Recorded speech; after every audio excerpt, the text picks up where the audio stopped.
ಫೈನಾನ್ಸ್ನಿಂದ ಈಗಾಗಲೇ ಭಾಳಷ್ಟು ಜನರಿಗೆ ತೊಂದರೆ ಆಗ್ತಾ ಇದೆ ಅಂಥೇಳಿ ಇಡೀ ರಾಜ್ಯಾದ್ಯಂತ ಅನೇಕ ಕಡೆ ಕಂಪ್ಲೇಂಟ್ ಮಾಡಿದ್ದಾರೆ.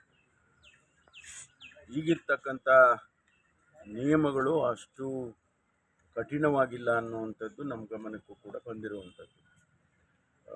ಏನು ಬ್ಯಾಂಕಿನ ನಾರ್ಮ್ಸ್ ಪ್ರಕಾರ ಅದನ್ನು ರಿಕವರಿ ಮಾಡೋದಕ್ಕೆ ಕಾನೂನಿದೆ, ಅದೇ ಪ್ರಕಾರ ಅವರ ರಕ್ಷಣೆ ಮಾಡೋದಕ್ಕೂ ಕಾನೂನಿದೆ.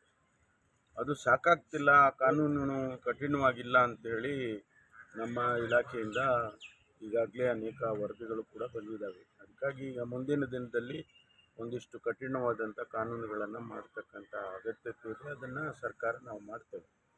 ಆದರೆ ಈ ಮಧ್ಯೆ ಏನು ಅವರಿಗೆ ಹೆರಾಸ್ಮೆಂಟ್ ಇದೆ ಅದನ್ನು ನಿಲ್ಲಿಸೋದಕ್ಕೂ ಕೂಡ ನಾವು ಅವರಿಗೆ ತಿಳಿಸಿದ್ದೇವೆ.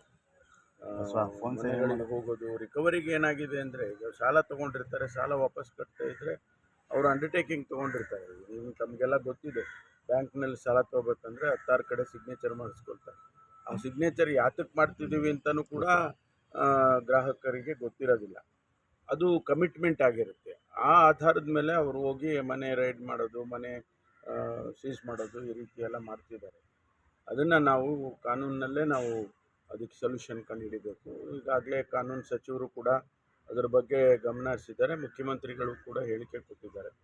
ಕಾನೂನನ್ನು ನಾವು ಇನ್ನೂ ಈ ಬರುವಂಥ ದಿವಸದಲ್ಲಿ ಅಮೆಂಡ್ಮೆಂಟ್ ಮಾಡಿ ಕಠಿಣವಾಗಿ ಮಾಡ್ತೀವಿ. ಸಭೆ ಇದೆ ಅಂತ ನೆಕ್ಸ್ಟ್ ವೀಕ್ ಸಭೆ ಹೌದು, ಚೀಫ್ ಮಿನಿಸ್ಟರ್ ಒಂದು ಸಭೆ ಕರೆದಿದ್ದಾರೆ. ಅದರಲ್ಲಿ ಚರ್ಚೆ ಮಾಡ್ತೀವಿ ಏನೆಲ್ಲ ಕೇಸ್ಗಳಾಗಿದ್ದಾವೆ ಮತ್ತು ಎಲ್ಲಿ ಕಾನೂನು ಅಷ್ಟೊಂದು ಕಠಿಣವಾಗಿಲ್ಲ ಅನ್ನೋದನ್ನು ಕೂಡ ಎಕ್ಸಾಮಿನ್ ಮಾಡ್ತೀವಿ. ಈ ಕೇಸಸ್ಗಳ ಬಗ್ಗೆ ಕೂಡ ಚರ್ಚೆ ಮಾಡ್ತೀವಿ. ಸರ್, ಪೊಲೀಸರು ಮೇಲ್ಮನವಿ ಸುಪ್ರೀಂ ಕೋರ್ಟ್ಗೆ ದರ್ಶನ್ ವಿಚಾರವಾಗಿ ಇವತ್ತು ವಿಚಾರಣೆ ಬರ್ತಾ ಇದೆ. ಏನು ತೀರ್ಪು ಬರುತ್ತೆ ನೋಡಬೇಕಲ್ಲ. ನಾವು ನಮ್ಮ ಕೆಲಸ ನಾವು ಮಾಡಿದ್ದೀವಿ. ಪೊಲೀಸ್ನವರು ಏನು ಬೇಕೋ ಅದನ್ನು ಡಾಕ್ಯುಮೆಂಟೇಷನ್ಸ್ ಇರ್ಬೋದು ಅಥವಾ ಮಾಹಿತಿಗಳನ್ನಿರ್ಬೋದು ಥ್ರೂ ದಿ ಅಡ್ವೊಕೇಟ್ ಕೊಟ್ಟಿರ್ತಾರೆ.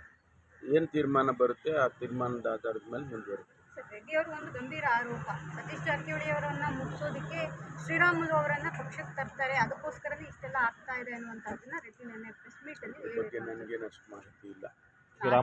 ಕಾಂಗ್ರೆಸ್ ಅವರ ಪಕ್ಷದಲ್ಲಿ ಅದೆಲ್ಲ ಗಲಾಟೆಗಳಾಗ್ತಾ ಇದ್ದಾವೆ. ಆದರೆ ನಮ್ಮಲ್ಲಿ ಇದರ ಬಗ್ಗೆ ಯಾವುದು ಕೂಡ ಚರ್ಚೆಗಳಾಗಿ ಆ ವಿಷಯಕ್ಕೆ ಪ್ರಸ್ತಾಪ ಕೂಡ ನಮ್ಮಲ್ಲೇನೂ ಆಗಲಿಲ್ಲ. ಮಧ್ಯೆ ಸತೀಶ್ ಜಾರಕಿಹೊಳಿ ಹೆಸರು ಬಂದಿರೋದು ಗೊತ್ತಿಲ್ಲ.